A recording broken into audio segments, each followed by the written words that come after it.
Welcome to Luca is a Billionaire, where the only thing I invest in is your answers. You start by securing safety gear, because exposure and spills are real hazards. Once protected, attach the fluid hose and gun to the Graco 230 Hdr Pc, making sure fittings are tight to prevent leaks. Prime the pump briefly to confirm paint flow. If paint doesn't move, open the prime valve and run at low pressure. Make sure filters and tip size match the material. This first setup saves time and avoids clogs later. Do it deliberately. Now you dial in pressure. Start low and increase in 5 psi increments until the fan pattern is even. Once done, test on cardboard to judge atomization. Too much pressure causes orange peel, too little produces heavy edges. Keep the gun 10 to 12 inches from the surface and overlap each stroke by roughly 50% so layers build evenly. If you notice sputtering, stop and clear the tip.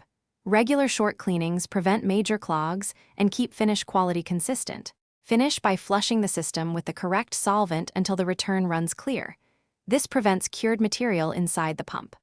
Once done, relieve system pressure, disconnect hoses, and apply the recommended pump lubricant if you'll store the unit. If things go wrong, like sudden loss of spray, reduce pressure immediately, remove the tip and needle, and soak them in solvent, then reassemble and reprime. This targeted troubleshooting restores flow fast and avoids unnecessary parts wear. Thanks for watching and please subscribe. It's the best investment you'll ever make.